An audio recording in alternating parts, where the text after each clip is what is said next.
Welcome to London. There we are. So this is History Lord Christmas video. Hey! Welcome to the History Lord and a very Merry Christmas and Happy Holidays to everyone in YouTube and TikTok lands.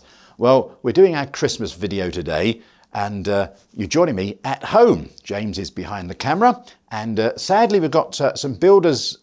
This is my back garden here, but behind my back garden there's some builders and we've got some noisy guests next door. I don't know what's happening, but if you do hear banging about, that's what it is, just to be upfront about it. For many households in the UK and indeed across the Commonwealth, they listen to or watch the Monarch's Christmas speech. It's become something of a tradition. Now 2022 marks the 90th anniversary for the first Christmas speech by a monarch, and so I thought we'd talk about that today. It all started in 1932. King George V was finally persuaded by John Reith, who was the governor of the BBC at the time, to actually do a broadcast to the entire empire as it was back then. John Reith had asked King George V to actually do a broadcast back in 1922, but the king had thought the new wireless was an entertainment product only, and so therefore refused to do it. But in 1932, he actually had a tour of some new facilities at the BBC and decided it would be a good idea to do a Christmas broadcast for the newly formed Empire Service. Well, that's now called the World Service. So a temporary studio was set up in Sandringham, up in Norfolk, on the King's Estate up there, and the broadcast was made live on Christmas Day in 1932. The actual speech was first written by Rudyard Kipling, would you believe? Subsequent speeches have all been written by the monarchs themselves. Through one of the marvels of modern science, I am enabled this Christmas Day to speak to all my peoples throughout the empire. Only a few years have been omitted, notably 1936, because that came just a few weeks after the abdication of Edward VIII, and his brother didn't give a speech either in 1938. That was King George VI. Another notable exception moving forward was in 1969. Queen Elizabeth didn't give the Christmas speech that year because a documentary was being shown about the royal family that was filmed throughout the year. More of that in a moment. In the beginning, the broadcasts were always live, with the notable exception of 1951.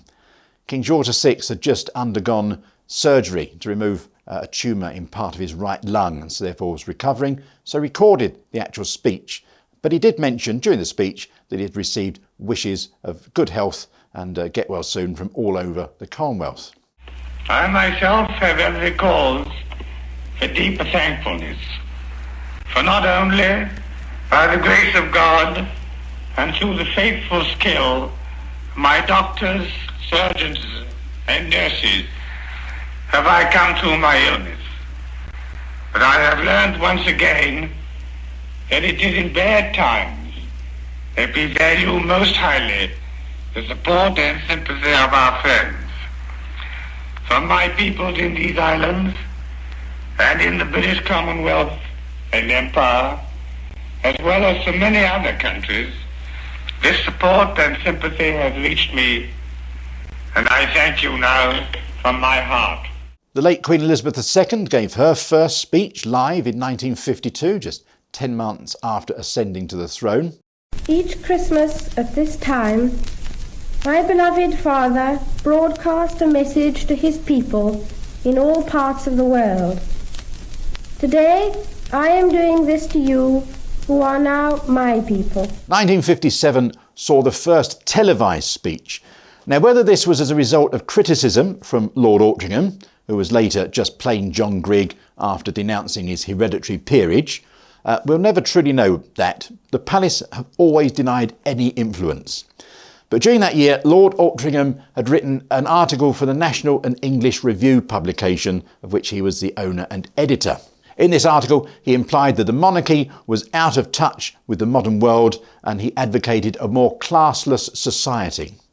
He also suggested a few other points. He suggested that they end the debutante's presentation at the royal court and he also suggested the Christmas speech was televised.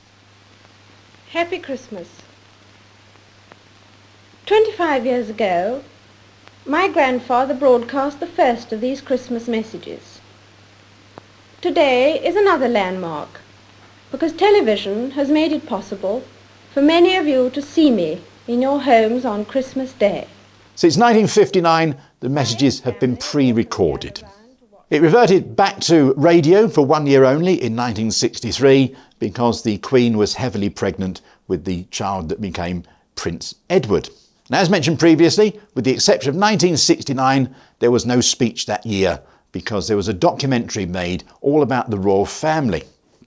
In fact, it included a section all about the investiture of the Prince of Wales, Prince Charles, as he was then, at Carmarthen Castle. And I don't think the actual programme's been re-shown since 1969, but I'm sure there's clips of it elsewhere on the internet somewhere. In 1979, subtitles appeared for the first time thanks to the CFAX service on the BBC, and a little-known fact, between 1986 and 1991, the actual Queen's speech was produced by none other than Sir David Attenborough. Now, bet you didn't know that one.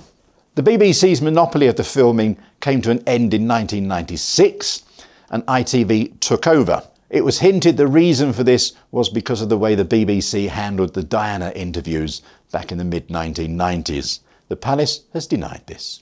So from 1996 onwards, the BBC and ITV alternated of who filmed it on year, and in 2011, Sky News joined the rota. So it's now between BBC, ITV and Sky News who film on a rotational basis. Queen Elizabeth II gave her final speech in 2021, and this year, on the 90th anniversary of the first Monarch speech, the new King Charles III will give his speech. What he says? Well, we'll just have to wait and find out at 3 o'clock on Christmas Day.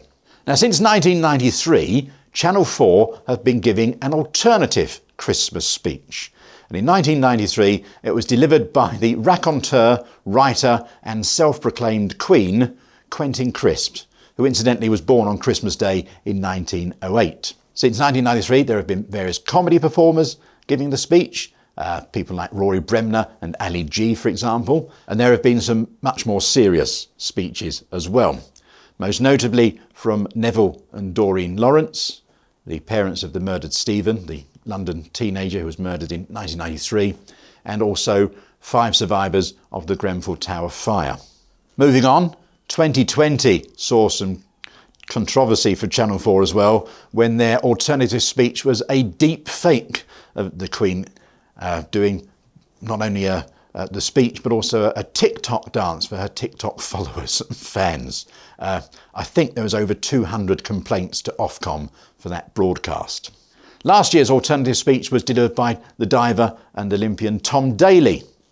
Now, he was talking about homophobia and something called sports washing, which is where they take sporting events to places like Qatar for the last World Cup, or Formula One events around to countries where homophobia is rife but homosexuality is still illegal. Now, which one of the speeches is your favourite? Which one do you actually tune into?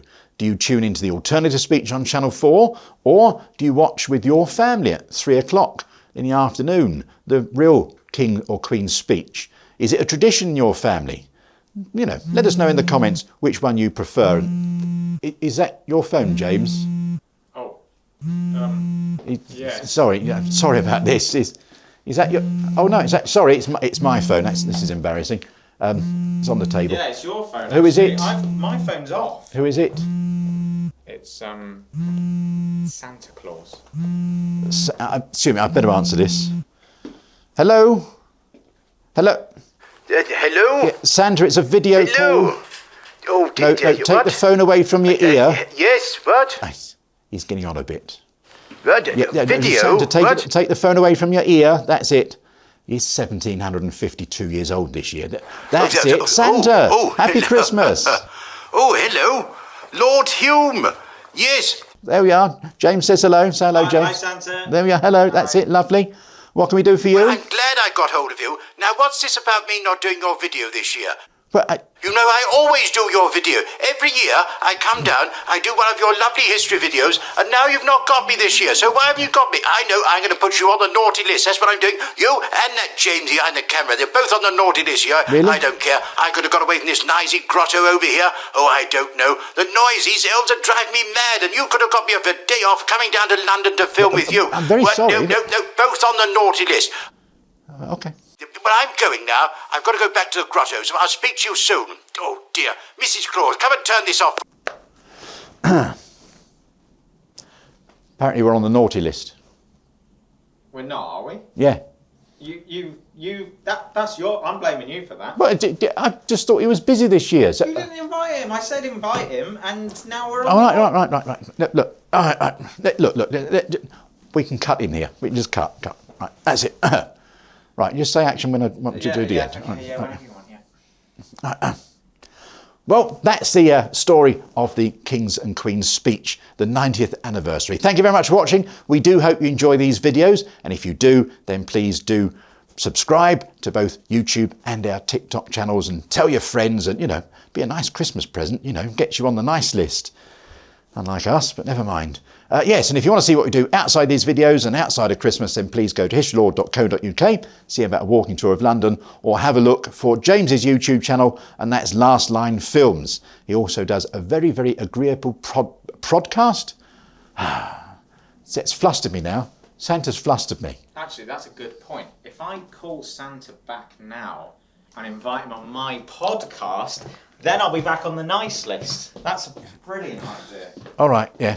Oh well, we'll see you soon. Merry Christmas and happy holidays. Hi, Santa. Yes, it's James. Yeah. Hi. Yeah. Don't worry about Clifford. Yeah. Yeah. How are you? Traitor.